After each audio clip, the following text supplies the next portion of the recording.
Hi, do you want to know what preparations are required to file an income tax return? Today in this video, I'm going to discuss with you what are the basic preparations required to file an income tax return. And today I'll be talking very basic stuff.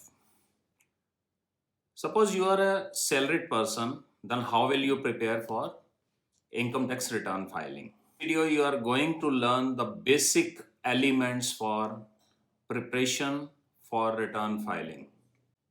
My name is Deepak Nagpal and I am a chartered accountant with over 3 decades of experience in accounting and taxation. And I am going to discuss with you how you can best prepare for filing of your own income tax return. And when you go to some tax practitioner or a chartered accountant for filing of your return, how well you should be prepared. So my first question to you is, when should we start preparing for tax filing? Shall we wait for the last date? Generally क्या होता है कि हम सोचते हैं कि financial year 31 मार्च 2022 को ख़त्म हुआ। हम जनरली सीए से क्वेश्चन पूछते हैं कि ये इनकम टैक्स की रिटर्न इस साल की कब तक फाइल होनी है। वहाँ से जवाब होता है 31 जुलाई तक। तो क्या हमें 31 जुलाई से 2-4 दिन पहले, 1-2 हफ्ते पहले प्रिपरेशन शुरू करनी चाहिए टैक्स रिटर्न फाइलिंग की? मेरा आंसर है नहीं।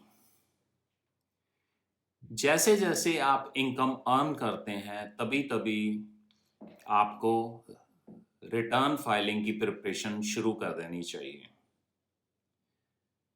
क्या आप जानते हैं कि सबसे इंपॉर्टेंट डॉक्यूमेंट रिटर्न फाइलिंग के लिए कौन सा है? मैं आपको बताता हूं। किसी भी इनकम टैक्स रिटर्न फाइलिंग के लिए सबसे इंपॉर्टेंट डॉक्यूमेंट आपकी बैंक स्टेटमेंट्स और पासबुक्स हैं। उसका सबसे बड़ा रीज़न है, आप जो भी इनकम अर्न करते हैं, जो भी इन्वेस्टमेंट करते हैं, जो भी एक्सपेंडिचर करते हैं जिससे आपकी रिटर्न पे इम्पैक्ट आता है, उस ट्रांजैक्शन को कैप्चर कौन करता है? आपका बैंक करता है। आप बैंक के थ्रू सभी ट्रांजैक्शन करते हैं। आपकी इनकम सारी बैंक में आती है, आप एक्सपेंडिचर सभी बैंक के थ्रू करते हैं, आप इन्वेस्टमेंट जो करते हैं वो आपके बैंक के थ्रू होता है। तो हर महीने आप अपनी बैंक स्टेटमेंट को लेकर बैठिए और उसमें आने वाली इनकम या ट्रांजैक्शन जिससे आपका बैंक अकाउंट क्रेडिट हुआ है, यानी कि बैंक में जो पैसा आया है, उसकी डिस्क्रिप्शन पेंसिल से उस पर लिखिए या उसकी फोटोस्टेट कॉपी कराकर उस पर ढंग से वो लिख लीजिए कि ये इनकम या पैसा कहाँ से आया है, ताकि कल को जब आप रिटर्न भरवाने के लिए अपने सीए के पास, टैक्स प्रैक्टिशनर के पास जाएंगे तो आपके पास हर क्वेश्चन का आंसर रेडी होना चाहिए। आप सैलरी अर्न कर रहे हैं तो उसकी ट्रांजैक्शन वहाँ आएगी, उसको नोट डाउन कर लीजिए। आप रेंटल इनकम अर्न कर रहे हैं तो उस ट्रांजैक्शन को लिख लीजिए।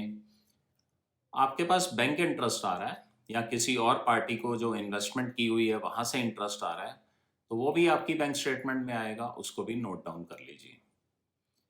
इसी तरीके से जो जो investment during the financial year, यानी कि 1 अप्रैल एक साल का जब जहाँ से फाइनेंशियल ईयर शुरू होता है और अगले कैलेंडर ईयर के 31 मार्च तक जितना भी ड्यूरेशन है, हर महीने आप बैंक ट्रांजैक्शंस को नोट डाउन किए। जितने भी बैंक अकाउंट आपने मेंटेन किए हैं सभी की स्टेटमेंट लीजिए, उनकी फोटोकॉपीज कीजिए, उसके ऊपर ये नोट डाउन करेंगे आप कि किस तरीके से हमने इनकम कमाई है, कहाँ कहाँ से इनकम आई है, और इनकम के अलावा अगर कोई रिसीट आई है तो वो भी नोट डाउन कीजिए कि किस वजह से वो पैसा आपके अकाउंट में आया है।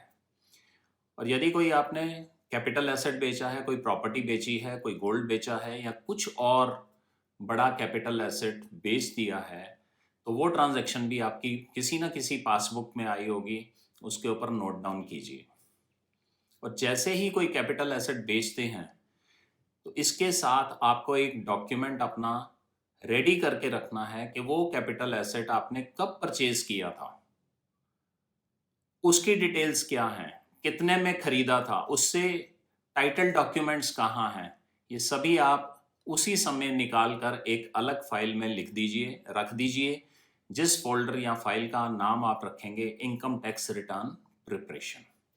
ये तो है प्राइमरी डॉक्यूमेंट जो सबसे इंपॉर्टेंट है, सबसे ज़्यादा इंपॉर्टेंट है इनकम टैक्स रिटर्न फाइलिंग की प्रिपरेशन के लिए। इसके बाद हम आते हैं सेकेंडरी डॉक्यूमेंट्स क्या क्या होते हैं। जनरली ड्यूरिंग द ईयर या आफ्टरवर्ड्स, ईयर कंप्लीट होने के बाद हमें सैलरी सर्टिफिकेट या फॉर्म नंबर 16 हमारे एम्प्लॉयर से मिलता है, उसे हम अलग से रखेंगे। फॉर्म 16A मिलते हैं जो बैंक इंटरेस्ट या किसी और प्रकार की इनकम के अगेंस्ट आपको क्वार्टरली वो पर्सन या बैंक देता है जहां से आपने वो इनकम अर्न की है, और उसके अगेंस्ट उन्होंने जो टीडीएस काटा है आपका, उसकी डिटेल भी फॉर्म 16A में दी होती है। तो ये भी आप रिकॉर्ड करके नोट करके उसी फाइल में डाल दीजिए। आगे बढ़ते हैं। फिर आप ड्यूरिंग द ईयर कुछ इन्वेस्टमेंट कर रहे हैं जिनकी एंट्रीज तो पासबुक में आपने लिख ली, लेकिन उसके एविडेंस के अगेंस्ट आपको रिसीट्स मिलती हैं। जैसे आपने एलआईसी की पॉलिसीज की पेमेंट की है, प्रीमियम पे किया है, तो उसकी रिसीट्स को भी इसी फाइल में रखना है। आपने मेडिक्लेम की पेमेंट की है, उसकी रिसीट को भी इसी फाइल में रखना है। कोई भी और डोनेशन करते हैं जिसका बेनिफिट आपको सेक्शन 80G में मिलता है, वो भी आपको इसी फाइल में रखना है।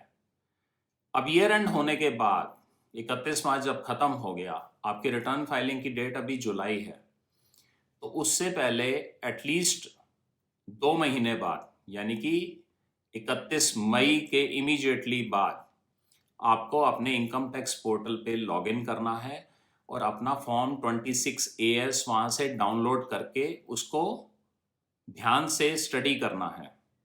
उसमें जो भी ट्रांजैक्शन आ रही हैं वो आपसे ही रिलेटेड एक्चुअल ट्रांजैक्शन हैं या नहीं है, इस बारे में आप नोटिंग कीजिए।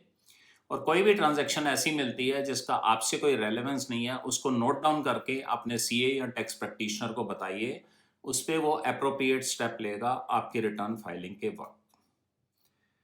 तो ये सारी इंफॉर्मेशन, ये तैयारी का मेथड मैंने आपको बताया है, और ये मैं मानता हूँ कि आपके लिए बहुत फ़ायदेमंद रहेगा।